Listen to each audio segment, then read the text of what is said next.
Ou quem sabe não seja a sua afirmação de que pode ser alguém relacionado à família do Shanks, quem sabe o pai do Shanks, e foi direto para esse grupo pela conexão que o Garp tem com os Tenryubitos. Então eles realmente têm que ser muito fortes. Só discordo do fato que os almirantes são fracos. Na verdade, eles não estão lutando a sério. Fala galera, meu nome é Lucas, voltei agora pra gente comentar os comentários de vocês do último review do capítulo. Não é Sogeking Responde, mas eu trouxe aqui alguns comentários interessantes. Por enquanto, já deixa aquele like, se inscreve no canal se ainda não for inscrito. E agora, sem mais enrolação, bora pro vídeo. O Wellington G comentou: eu acho que essa silhueta que lembra o Shanks deve ser de um membro da tal família Fairland, talvez o líder, e ele pode ser o responsável pela moral que o Shanks tem com o governo mundial. Achei a silhueta do canto superior esquerdo parecido com o Izou de lado. Será que pode haver algum membro de Wano entre os Cavaleiros Sagrados? O que eu poderia dizer é que são silhuetas. As silhuetas do Oda a gente não confia, ele faz parecer com algo bem foda e depois aparece algo bem banal, ou então ele engana as pessoas, mostrando primeiro alguma coisa que se parece muito com a pessoa, mas depois ele muda de opinião, ou muda o design do personagem. A gente tem no próprio mangá que quando foi mostrado o Raizou a primeira vez, no lugar dele, a silhueta que apareceu foi a silhueta do Denjiro, e não a silhueta de como o Raizou realmente era. Depois o Oda mudou de opinião e apareceu realmente o Raizou, só que com uma outra forma, muito diferente da silhueta aparecida ou mostrada anteriormente. Então a gente não deve confiar nas silhuetas do Oda. Agora eu também achei muito parecida com o Shanks, e quem sabe não pode ter sido ele no passado.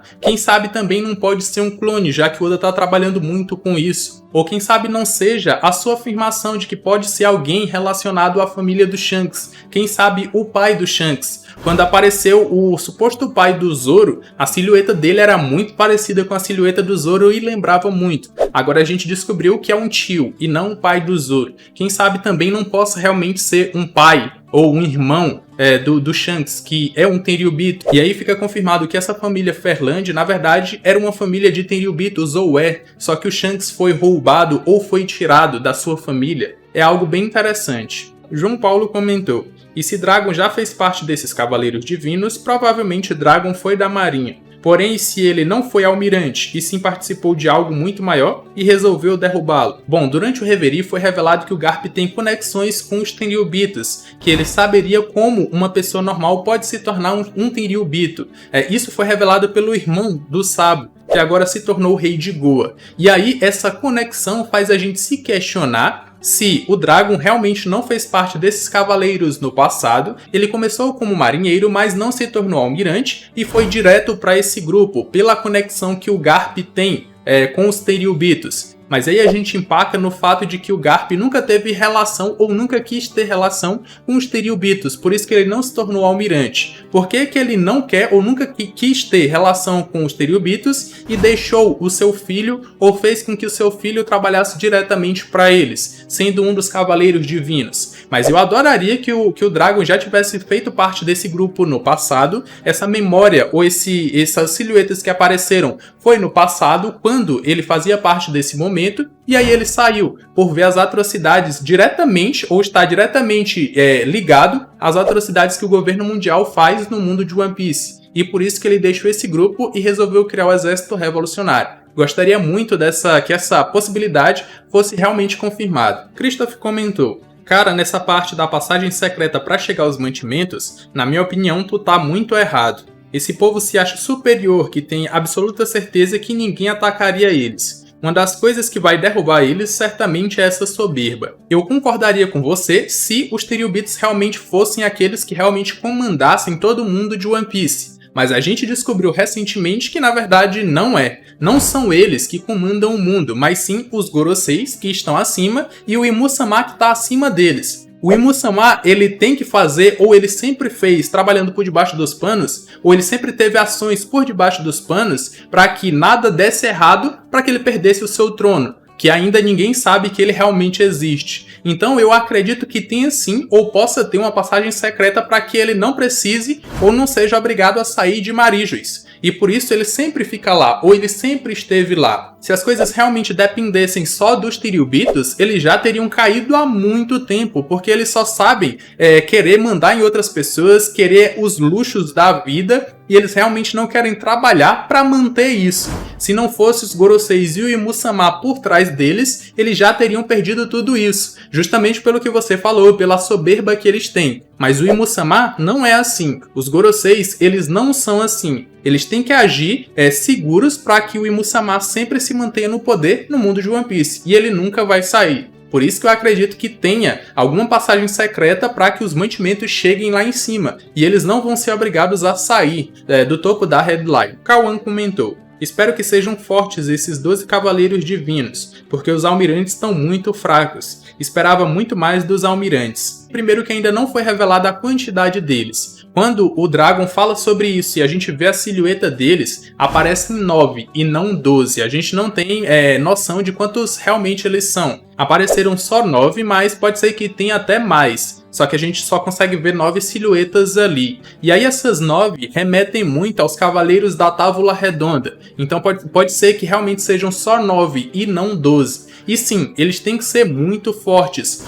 Só nessa apresentaçãozinha que o Oda nos deu, apareceu ali um desenho de círculos, onde o Oda, ou padrão circular, onde o Oda sempre desenha quando alguém come ou tem um poder de Akuma no Mi ou algo parecido. Isso nos diz que muito provavelmente cada um deles tem poderes de Akuma no Mi, e quem sabe esses poderes não sejam absurdos, para que eles realmente sejam a espada do Imu-sama e dos Goroseis contra o resto do mundo, para que eles realmente sejam a força de avanço para acabar e destruir com todo mundo que vai contra o governo mundial. Então eles realmente têm que ser muito fortes. Só discordo do fato que os almirantes são fracos. Na verdade, eles não estão lutando a sério. A gente pode considerar que um deles ali é Bucha, mas a maioria não está lutando a sério ou não lutou a sério ainda. Então eu não acho que eles sejam fracos. Acho que eles não estão tendo o destaque merecido. É só isso. Oitava potência. Não tem lógica o Shanks ter feito parte, porque logo depois da morte do Roger, ele já começa a montar o seu bando. Só que uma coisa não tem nada a ver com a outra. O Shanks fazer parte desse grupo não significa que ele não possa ter seu próprio navio, ou que todos esses 9 tenham que andar juntos ou navegar juntos. Na verdade, eles podem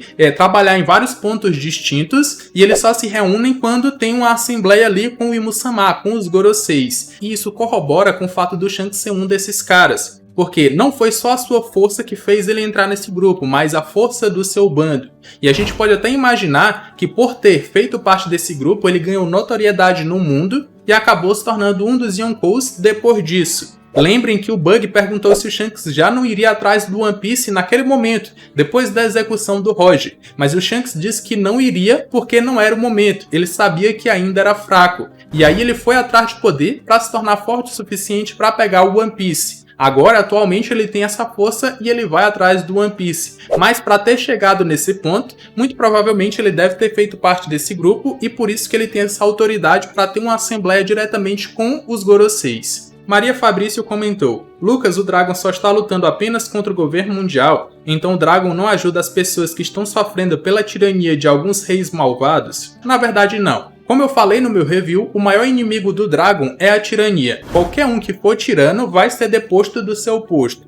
Tanto os reis, quanto os Goroseis, quanto os Tenryubitos. Então essa é a verdadeira luta do Dragon. Ele odeia a tirania e ele quer acabar com ela no mundo de One Piece. Quem são os mais tiranos são os Tenryubitos, por isso eles vão primeiro. O próprio Dragon reconhece que existem reis bons e reis ruins. Os reis bons devem se manter e os ruins devem sair. E eu não acredito que o Dragon quer acabar com o governo mundial, mas ele quer criar um governo justo que trabalhe realmente em prol de toda a população do mundo, e não um governo tirano como é atualmente. Então, o seu maior inimigo é a tirania, e ele vai atrás de qualquer um que seja tirano. Shanks comentou: mais 4 anos de One Piece só para esses cavaleiros divinos. Eu acredito que não, porque eles vão ser trabalhados na guerra final. One Piece está se encaminhando para o seu final e o governo mundial precisa de forças para lutar contra todo o resto do mundo. Contra os piratas, contra os Yonkous, contra os revolucionários e até os marinheiros que abdicaram do seu posto porque sabem que o governo mundial